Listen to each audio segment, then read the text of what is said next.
샬롬. 네. 방금 부른 시편 찬송 가사처럼 온 땅 위에 주의 이름이 어찌 그리 아름답지 않을 수 있는가 생각을 하게 되는데, 특별히 주님의 날은 더 그런 것 같습니다. 이 주일에 여러분들을 만나는 것은 어떤 아름다움보다도 큰 아름다움이고, 또 여러분과 함께 말씀을 공부하고 또 하나님을 예배하는 것은 무엇과도 비교할 수 없는 아름다움이다 생각합니다. 우리 아름다운 마음으로 함께 오늘 말씀 보도록 하십시다. 잠언서 3장입니다. 잠언서 3장 1절로 12절까지 우리 한 목소리로 읽도록 하겠습니다. 내 아들아, 나의 법을 잊어버리지 말고 내 마음으로 나의 명령을 지키라. 그리하면 그것이 너로 장수하여 많은 해를 누리게 하며 평강을 더하게 하리라. 인자와 진리로 내게서 떠나지 않게 하고 그것을 내 목에 매며 내 마음판에 새기라. 그리하면 내가 하나님과 사람 앞에서 은총과 귀중히 여김을 받으리라.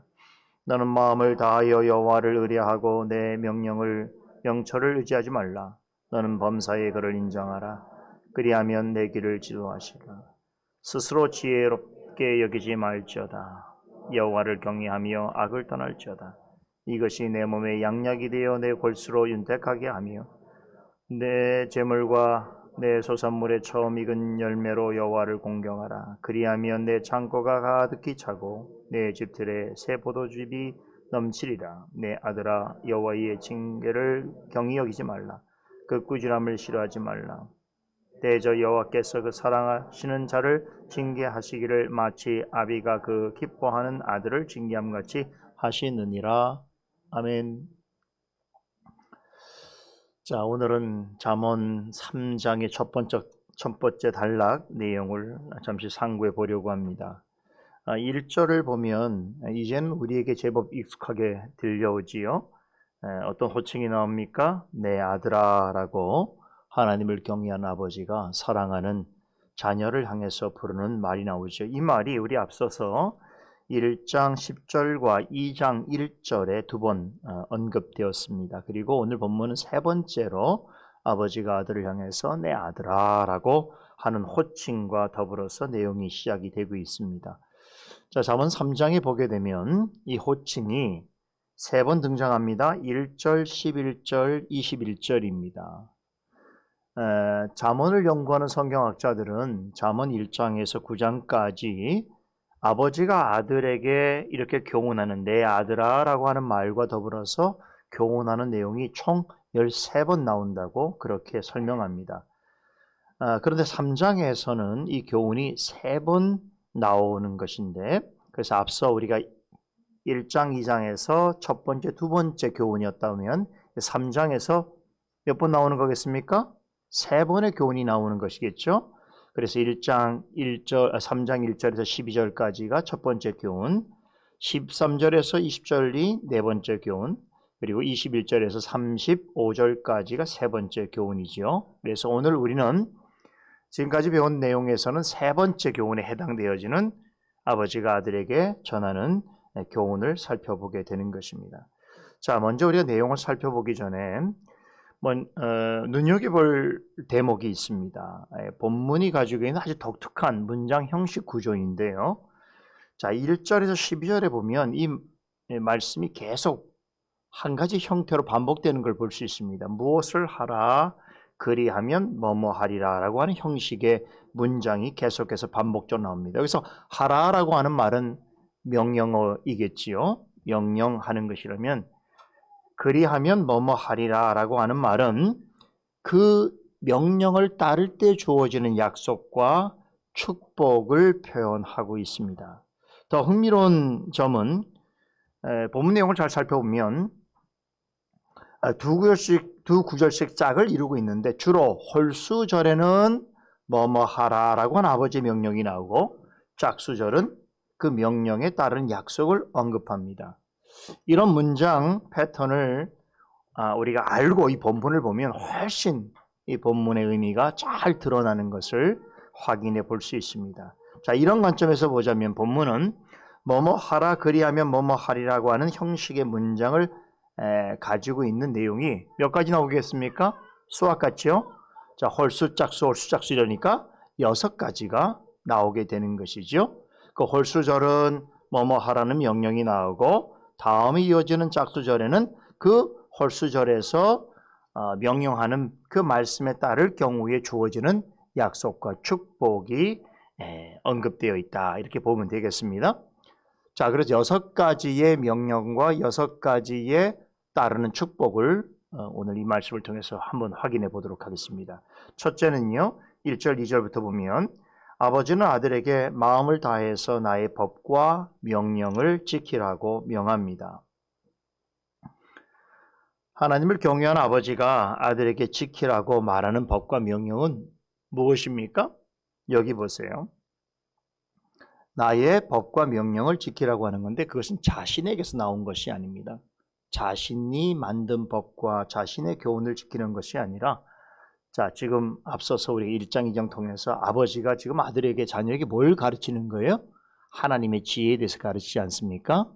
여기서 말하고 있는 자녀에게 내가 마음을 다해서 들어야 할 나의 법과 명령은 하나님의 지혜를 가리키는 것입니다. 이 점을 강조하기 위해서 아버지는 2가지 형태의 명령문을 사용하고 있는데 잊어버리지 말라라고 하는 부정명령어와 지키라고 하는 긍정명령어입니다. 여기서 잊어버리다라고 하는 이 말은요, 우리가 머릿속으로 기억하지 못하다 이런 의미가 아닙니다. 원래 이 말의 참된 뜻은 여기서 잊어버리다라고 하는 말은요, 무시하다라고 하는 뜻이 내포되어 있습니다. 여러분, 과거 이스라엘 백성들이 어땠습니까? 그들은 선자를 통해서 하나님의 말씀을 수없이 들어왔지만 그 말씀을 무시했습니다. 그러한 모습을 하나님께서는 선자를 통해서 이같이 책망하셨습니다. 마음에 하나님이 없는 자로다. 즉 하나님의 말씀을 무시하는 것은 곧 하나님을 부정하는 것과 같다는 것입니다. 하나님의 백성은 하나님과 특별한 언약적 관계를 맺고 있는 사람을 뜻하지요. 그렇다면 언약의 가장 중요한 조건이 무엇이겠습니까? 언약의 당사자로서 해야 될 가장 중요한 일은 그 명령을 듣고 지키는 것입니다. 이럴 때 언약이 지켜지는 것이. 다시 말해서 하나님의 말씀에 순종하는 것입니다. 하나님의 택함을 받은 언약 백성은 하나님이 내신 법과 또 주신 명령을 충실하게 지키고 따라야 할 의무가 있습니다. 하나님께서는 당신의 법과 명령을 말씀을 전하는 자들을 통해서 언약 백성들에게 전달해 주십니다. 그래서 구약시대에는 선자들이 있을 테고요. 신약시대에는 사도들이 그 일을 감당했습니다. 신약시대 이후에는 누굴까요? 주님의 몸된 교회에 세우신 말씀 사역자들을 통해서 그들이 전하는 거룩한 강서를 통해서 하나님의 말씀과 지혜를 전달하십니다.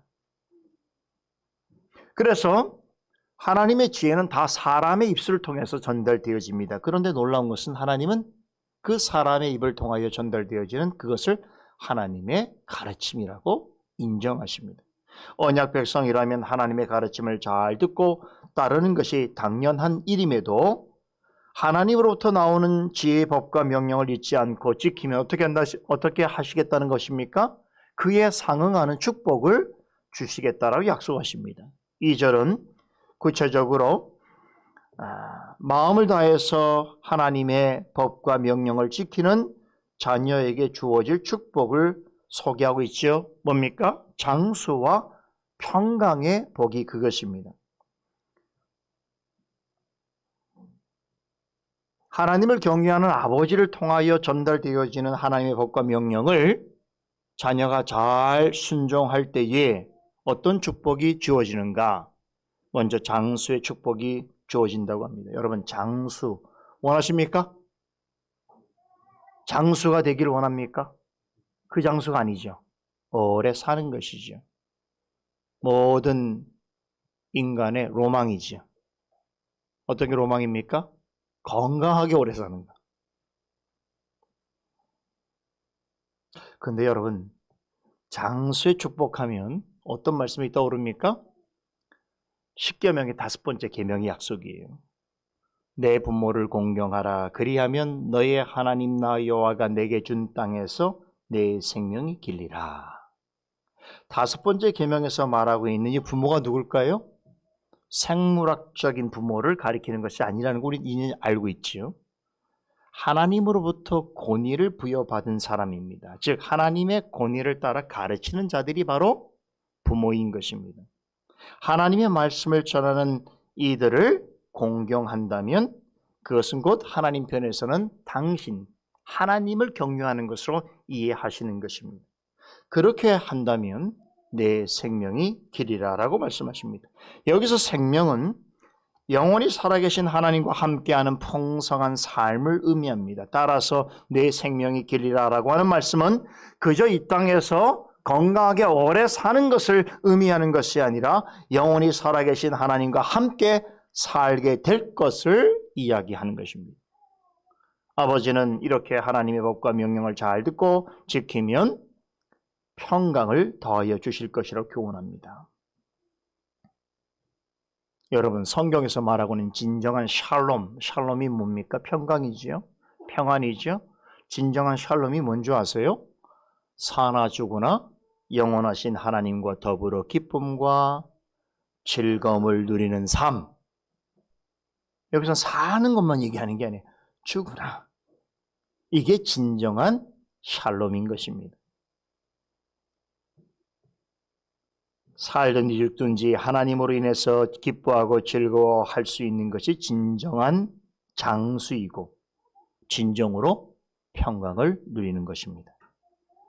마음을 다해서 하나님의 가르침을 지키고 하나님의 지혜를 따라 살고자 하는 사람은 이렇게 진정한 장수와 평강의 복을 누리게 될 것입니다. 둘째, 3절에서 아버지는 인자와 진리를 떠나지 말며 그것들을 마음판에 새기라고 명령합니다. 여기서 인자는 하나님께서 우리에게 베푸시는 한량없는 은혜를 가리킵니다. 진리는 우리말로는 진리라고 표현됐습니다만 원어를 보게 되면 이 진리는 우리 편에서 하나님에서 대해서 갖는 태도입니다. 신실함이라고 번역 가능합니다. 하나님의 인자하심을 기억한다면 우리는 하나님에 대해서 어떤 태도를 취해야 되느냐, 어떤 상황에서도 신실함으로 하나님을 대한다는 것입니다. 아버지는 아들에게 이것을 몸과 마음에 완전히 새겨라. 그래서 언제 어디서든 인자하신 하나님 앞에서 신실하게 살으라고 교훈하고 있는 것입니다.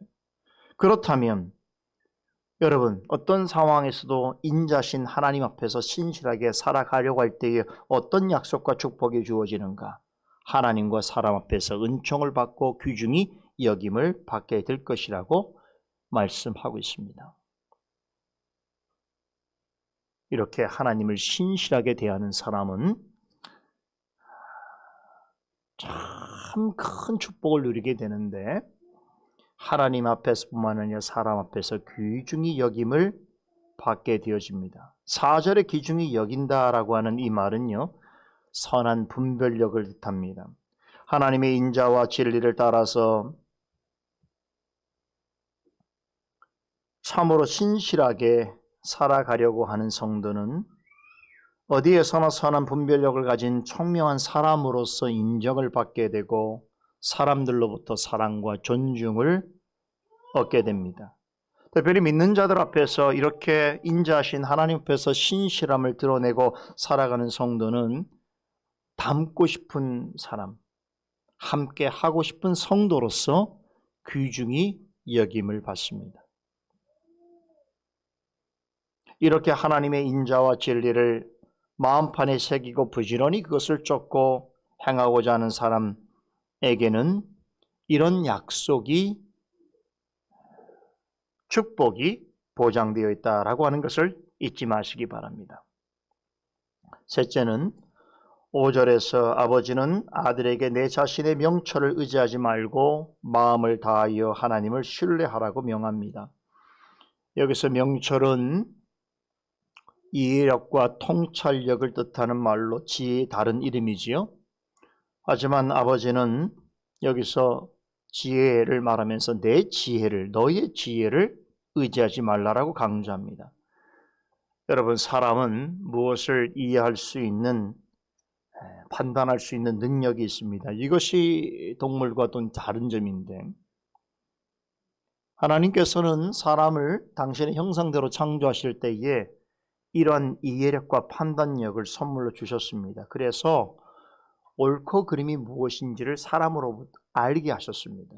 어떤 일이 하나님이 원하시는 일이고 어떤 일이 하나님이 원치 아니하시는 일인지에 대하여 사람으로서 판단하고 이해할 수 있는 능력을 갖게 해 주셨습니다.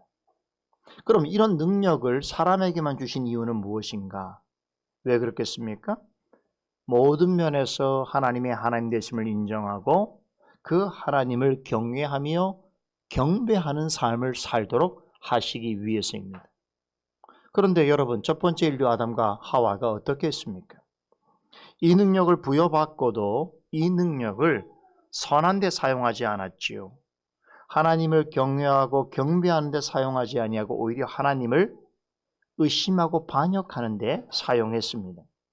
하나님의 지혜를 받았음에도 그것을 따르지 않고 자신들의 생각과 판단에 따라서 먹지 말라고 하신 선악을 알게 하는 열매를 먹어버렸습니다. 결국 어떻게 됐습니까? 약속된 생명의 길로 나아가지 못하고 스스로 파멸로 나아가게 되었습니다. 아담과 하와의 경우는 우리에게 이런 교훈을 줍니다. 아무리 하나님으로부터 좋은 선물을 받은 자리에 있다고 하더라도 그것을 통하여 하나님을 신뢰하지 않고 하나님을 경외하지 아니하고 자신의 뜻대로 행하려고 하는 것이 얼마나 커다란 무지인가, 또한 얼마나 커다란 고통과 비참을 초래할 만한 일인가를 명확하게 가르쳐주고 있습니다.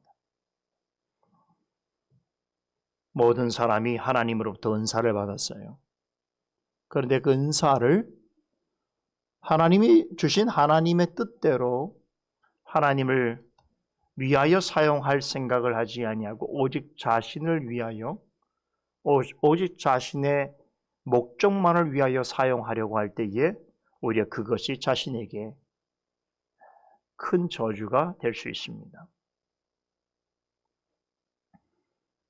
여러분, 아담과 하와를 생각해 보세요. 하나님의 명령을 그들이 들었을 때에 어떻습니까? 다 거부하지 않았어요. 부분적인 것만 순종하려고 했고 나머지 부분적인 것은 그들이 거부했습니다. 그것이 큰 화근입니다. 다시 말해서 아담과 하와는 하나님을 전적으로 신뢰하지 않았다는 뜻이지요. 여러분, 그래서 오늘 6절에 아버지가 아들에게 뭐라고 이야기합니까? 너는 범사에 하나님을 인정하라고 권하지 않습니까? 부분적으로 하나님을 인정하지 말라는 것이에요. 여기서 범사라고 하는 말은 너의 가는 모든 길을 뜻합니다. 하나님의 언약 백성이라고 한다면 내가 살아가는 모든 삶의 영역에 있어서 하나님의 하나님 되심을 인정하고 그분을 따라야 한다는 것입니다. 어떤 것은 하나님의 뜻을 따르려고 하고 어떤 것은 내 마음대로 하려고 하고 그래서는 안 된다는 것이에요. 이렇게 자신의 명철을 의지하지 아니하고 마음을 다하여 하나님을 신뢰하는 사람에게 어떤 축복이 주어집니까? 하나님께서는 그 사람의 삶을, 그 가는 길을 반드시 지도해 주십니다. 그리고 평안의 길로 이끌어 주십니다. 넷째, 7절에서 아버지는 아들에게 전심을 담아서 여호와를 경외하며 악을 떠나라 라고 명합니다. 여기 한 가지 주목해 볼 교훈이 함께 전달되고 있습니다. 하나님을 경외하는 것이 무엇인가 하면 스스로 지혜롭게 여기지 않는 것이라고 설명합니다. 여러분, 왜 사람들이 하나님의 존재와 살아계심을 믿지 않으려 하는 줄 아세요? 그것은 쉽게 말하면 자신이 더 지혜롭다고 생각하기 때문에 그래요. 왜 무신론이라는 게 존재하는지 아세요? 신이 존재하는 것보다 존재하지 않는 것이 자신에게 더 합리적이고 더 자신이 보기에 옳다고 생각하기 때문에 그렇습니다. 쉽게 말하면 내가 더 지혜로운 거예요. 하나님보다 신보다 내가 더 지혜롭다는 거예요. 왜 사람들이 물질을 의지하는지 아세요? 네. 왜냐하면 그 물질이 나에게 행복을 주고 나의 인생의 최고의 만족이 될 것이라는 것을 그들이 스스로 판단하기 때문에 그래요. 하나님의 말씀에 물질에 대한 교훈을 지혜 없다고 생각하기 때문에 그렇단 말이죠. 여러분, 이런 속성이 타락한 인간의 가장 기본적인 속성인데요. 이것을 가리켜 사도 바울은 이렇게 평가합니다. 하나님을 알되 하나님으로 영화롭게도 아니하고 감사치도 아니하고 오히려 그 생각이 허망하여지며 미련한 마음이 어두워졌나니 스스로 지혜 있다 하나 어리석게 되어버렸다.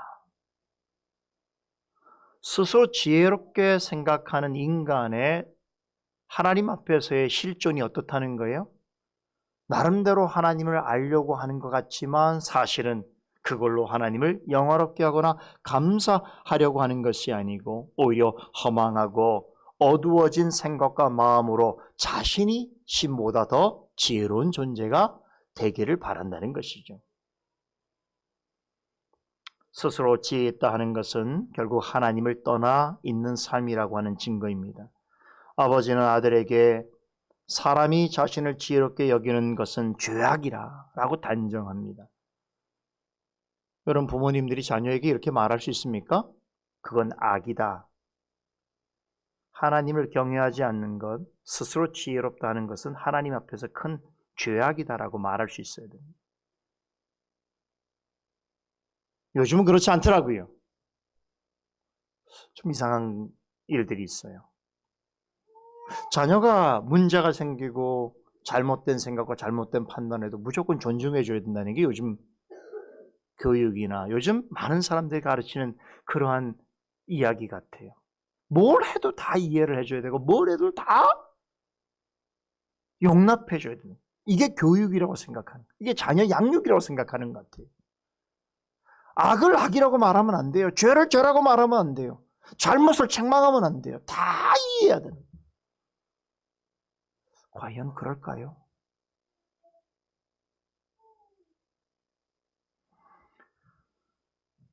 여러분, 자녀들이 스스로 지혜롭다고 생각하면 나중에 부모를 공경하지 않습니다. 하나님을 떠나게 됩니다. 그 책임이 누구에게 있을까요?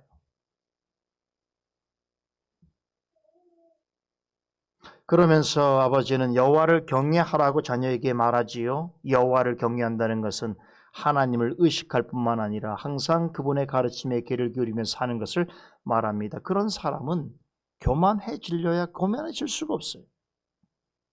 그렇게 하나님을 경외하게 사는 사람에게 오는 축복이 뭡니까? 몸에 양약이 되어지고 골수를 윤택하게 하는 것이라고 합니다. 두 가지 차원의 건강을 말합니다. 하나님을 경외하는 사람 육체적으로 건강할 수 있습니다. 왜 그런 줄 아세요? 하나님의 말씀에 따라서 하라는 것은 하고 순종하고 하지 말라는 것은 그만다면 여러분 몸과 마음이 건강해질 수밖에 없는 거예요. 그렇죠? 우리의 몸마저도 성령께서 임하시는 성질을 말하지 않았습니까? 함부로 몸을 대하지 않는 것은 그것은 건강해지는 비결입니다. 뿐만 아니라 정신적으로 안정하고 평안한 삶을 살 수 있습니다. 자신의 지혜에 의지하지 않고 하나님의 지혜를 따라서 하나님을 경외하는 사람은 영혼의 잘됨 같이 범사에 잘되고 더욱 강건한 삶을 살 수 있다라고 사도 요한을 통해서 약속하십니다. 이것은 성경 전체를 통해서 반복적으로 가르쳐 주시는 약속인 것입니다. 다섯째, 9절에 첫 열매로 하나님을 예배하라고 말합니다. 우리말 성경을 보니까 내 재물과 내 소산물에 처음 익은 열매로 여호와를 공경하라고 이렇게 번역되어 있지요. 그런데 여기서 여호와를 공경하라고 하는 이 공경하다라고 하는 말의 원어는 하나님을 예배하다, 영화롭게 하답니다. 카보드라는 말에서 나온 말입니다. 하나님을 경외하는 사람은 어떻게 해야 된다는 겁니까? 하나님을 영화롭게 하는 예배 자리로 반드시 나와야 한다는 것입니다. 하나님께서는 마음으로만 하나님을 경외하는 것이 아니라 그 마음을 예배로서 표현하기를 원하십니다. 예배하는 자리로 나와서 자신의 입술로 하나님의 영화로운 이름을 찾고 구하며 노래하며 찬송하기를 원하십니다. 예배를 통해서 하나님의 택함 받은 언약 백성이라는 것을 깨닫고 고백하시기를 원합니다. 그리고 자신에 속해 있는 모든 것이 하나님이 주신 선물이라는 것을 인정하고 그 중에 일부를 구별해서 하나님께 헌상하기를 원하십니다. 여기서 아버지가 말하고 있는 처음 익은 열매는 하나님께서 받으시기에 가장 좋은 것을 의미합니다. 하나님을 경외한다면 자신에게 속한 것 중에 하나님께서 받으시기에 기뻐하실 만한 것을 구별하여 힘써 드려야 한다는 것입니다. 그렇게 하면 10절에 약속된 축복을 얻습니다. 어떻습니까? 하나님께서 차고 넘치게 채워주실 것이라는 것입니다. 하나님께 물질과 시간과 건강과 열정을 바치고 그것을 통해서 전심으로 하나님을 영화롭게 하고자 하는 사람에게 하나님께서 어떻게 하신다는 거예요? 그 이상으로 좋은 것을 갚아주신다는 것입니다. 여러분, 이게 하나님의 약속이에요. 예수님께서 뭐라고 하셨어요? 악한 자로도 자신의 자녀에게는 좋은 것으로 줄 알거든 하물며 하늘에 계신 너희 아버지께서 구하는 자에게 좋은 것으로 주지 아니하시겠느냐라고 우리에게 반문하십니다. 믿으셔야 합니다. 여러분, 10절에 사용되어 있는 가득히 차다, 차고 넘치라고 하는 동사는 전심으로 하나님을 예배하는 자에게 주시는 복의 풍성함과 부요함을 표현하고 있습니다. 첫 열매로 곧 하나님이 기뻐하시는 것으로 드리기를 기뻐하십시다. 여러분에게 속해 있는 가장 좋은 것으로 하나님을 예배 드리기를 힘쓰셔야 합니다. 그러면 반드시 하나님께서 더 좋은 것으로 채워주시고 갚아주십니다. 마지막으로 6째로 하나님의 징계를 가벼이 여기지 말라고 명령합니다. 하나님의 언약 백성은 내 귀에 좋은 말만 귀 기울여서 안 됩니다. 하나님의 말씀 중에서 자신을 향하여 주시는 질책과 징계도 감사함으로 받아들일 수 있어야 합니다. 히브리서 12장 6절에 이르면 주께서 그 사랑하는 자를 징계하시고 그가 받아들이시는 아들마다 채찍질 하신다라고 말씀합니다. 그렇지요. 여러분, 하나님께서 우리에게 책망하시는 것은 당신의 자녀로 삼으셨다라고 하는 증거입니다. 그런데 이젠 자녀도 징계할 수 없다니요. 자녀도 책망할 수 없는 시대가 되었다니요. 이건 성경 반신적인 문화인 거죠. 성경의 정신을 완전히 역행하는 시대를 우리가 살아가고 있는 거예요. 참 슬픈 시대인 거죠. 자녀가 무서워서 자녀를 안 낳는 사람들이 생길 것 같아요, 이제는. 그죠? 여러분, 하나님께서 우리에게 책망하시고 징계하시는 것은 너 벌 받아봐라, 이런 마음으로 하시는 게 아니에요. 어떤 정상적인 부모가 자녀에게 책망하면서 이놈 한번 죽어봐라, 이놈 벌 받아서 망해봐라, 이런 마음으로 행하는 부모가 어디 있겠습니까? 악한 자라도 그렇게 하지 않습니다. 자기의 자녀에게는. 하나님께서 우리를 징계하시는 것은 첫 번째로는 우리가 하나님 앞에서 늘 징계받을 수밖에 없는 자라는 사실이고, 두 번째는 그것을 통해서 하나님의 지혜를 깨닫고 하나님 앞에 겸손해지며 연단하시는 하나님의 뜻인 것입니다. 그래서 하나님이 기뻐하시는 언약 백성으로 든든히 서갈 수 있도록 하시는 것입니다. 사람에게 징계받는 것은 좋은 일은 아니죠. 근데 하나님께 권징을 받는 일은 우리가 기쁨으로 감사함으로 받으셔야 됩니다. 그게 신앙이에요. 근데 그걸 어떻게 받습니까? 우리가 하이델베르크 여러분들 통해서 배웠잖아요. 여러분, 어떻게? 땅에서 매인 것이 하늘에서 매이고 땅에서 푸는 것이 하늘에서 풀린다고 했습니까? 거룩한 강설과 교회 권징입니다.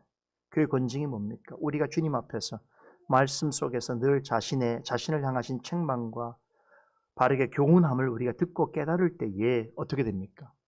그때 천국이 열리는 거예요. 그것이 천국이 나의 것이 되는 것이죠. 하나님의 책망은 그러므로 우리에게 있어서는 하나님의 축복인 것입니다. 징계를 잘 받아들이는 성도는 하나님의 기뻐하시는 축복을 더 진실하게 많이 받을 수 있습니다.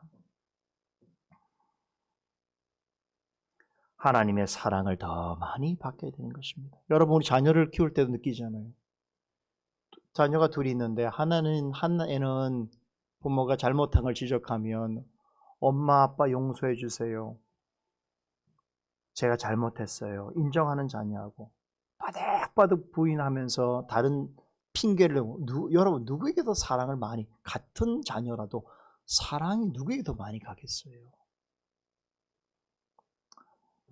사랑하는 성도 여러분, 오늘 우리가 잠언서 3장의 첫 번째 단락을 통해서 하나님을 경외하는 아버지가 자녀에게, 이 말은 모든 성도들에게 전해주시는 6가지의 명령, 그리고 그 명령에 따르는 자들에 대한 하나님의 약속된 축복이 무엇인지에 대해서 말씀해 주고 있습니다. 이 약속의 말씀을 믿음으로 잘 받아서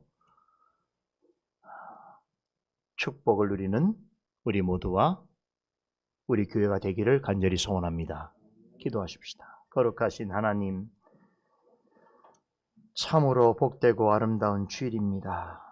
주께서 이 날을 우리에게 허락하신 것은 우리가 하나님을 고백하는 그 삶이 참으로 하나님께 더 가까이 나아가고 또 우리가 하나님의 언약 백성임을 더 분명히 깨닫게 하시는 하나님의 뜻이 있는 줄 믿습니다.